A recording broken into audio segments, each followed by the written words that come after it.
Sharon Betters, and this is the Daily Treasure podcast produced by Mark Inc. Ministries. And our goal in offering this devotional is to help turn your heart toward Jesus through the help and hope of the gospel. Today's devotional is called Journey to Christmas with the Midwives of the Messiah, Ruth the Outsider. And today's treasure is from Genesis 1:27. So God created man in his own image. In the image of God, he created him. Male and female, he created them. Naomi left Bethlehem full, but came back empty. As poverty bangs on their door, Naomi tells Ruth that she can glean in the fields of the farmers during the harvest time. Such gleaning was Israel's way of taking care of their poor. Israelite gleaners would leave some grains behind so the poor could collect them. Unfamiliar with the town or the customs, Ruth chooses to glean in a field that belongs to Boaz, later called her kinsman redeemer. Eventually, Ruth meets Boaz, who welcomes her to his field, makes sure she is not thirsty, and instructs her on how to gather the most of the harvest. He tells his men to leave her alone and to leave extra grain for her to gather. Ruth returns home with 25 pounds of grain. Imagine Naomi's face as she recognizes that Ruth must have a benefactor, because she had never seen any gleaners gather this much in one day. Naomi learns that Boaz is the one watching over her daughter-in-law. She immediately sees God's provision for Ruth and her, and explains that Boaz is their kinsman redeemer, the one who is in line to take on the responsibility of the Levirate law. Remember, the Israelites cared for their widows through the Levirate law, the same law that protected Tamar.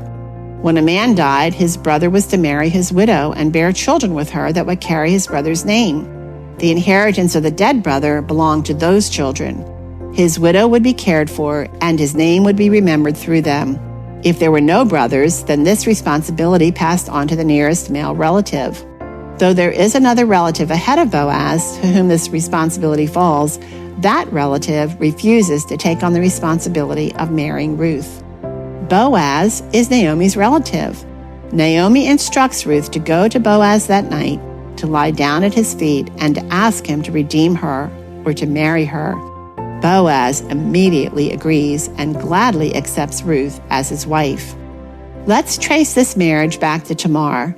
Remember how Tamar tricked Judah into keeping the Levirate law? Tamar's brothers-in-law refused to take on the responsibility of marrying Tamar, so God killed them. Through trickery, Tamar forced their father Judah to keep the Levirate law. Out of their union came Perez.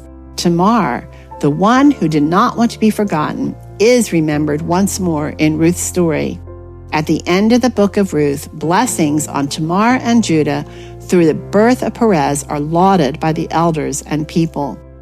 Though Tamar's methods were questionable, the elders of Bethlehem respond to Boaz's declaration of marriage to Ruth with these words in Ruth chapter 4, verses 11 through 12.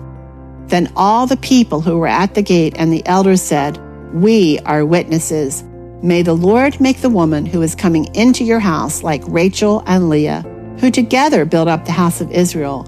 May you act worthily in Ephrathah and be renowned in Bethlehem, and may your house be like the house of Perez, whom Tamar bore to Judah, because of the offspring that the Lord will give you by this young woman."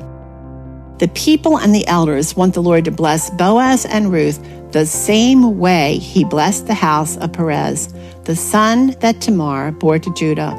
What a picture of God's amazing, redeeming love that brings beauty from ashes. Imagine again our journey to Christmas. Tamar, Rahab, and Ruth are legally related. Imagine Ruth, Rahab, and Tamar joyfully embracing and thanking God for the way He included each of them in the legal line of our Savior, Jesus. Tamar was an outsider, a non-Israelite, yet God blessed her through the births of her twins, in particular Perez. Several generations later, Salmon and Rahab the harlot give birth to Boaz. Is it possible that Boaz welcomed Ruth as his wife, loving her unconditionally because his own mother Rahab taught him that all people are to be respected and treated with kindness? Oh, Father, forgive us when we think ourselves better than another person. Your inclusion of Tamar, Rahab, and Ruth in the legal line of Jesus profoundly reminds us that your salvation is inclusive. There is beauty in humankind because of your image in us. Show us how to reflect your inclusive love, especially when the person in front of me is different in ways that are difficult for me to embrace. And friends, I pray that as you go about your day today, you will remember Ruth and Tamar and the way that God included them in the lineage of Jesus. They were outside the camp and he brought them in. But remember, you too are outside the camp until he welcomes you in. Friends, thanks so much for joining us as we journey with Ruth and the other midwives of the Messiah toward Christmas.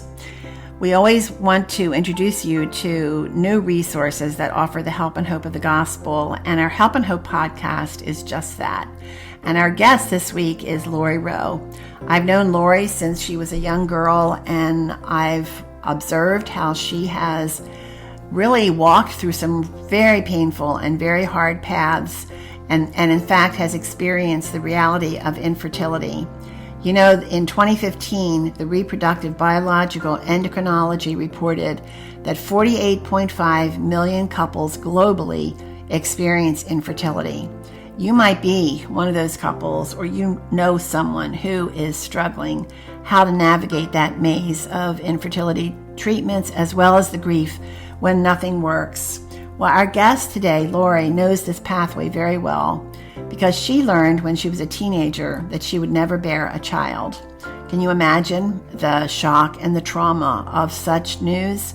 Well, in this transparent and sometimes emotional conversation, Lori shares with myself and with Jane Ann Wilson her struggle to understand God's love and sovereignty as she surrendered her dreams to be a wife and mother.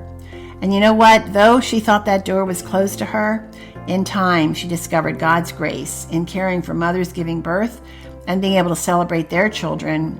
Years later, Lori is married and raising 2 wonderful children.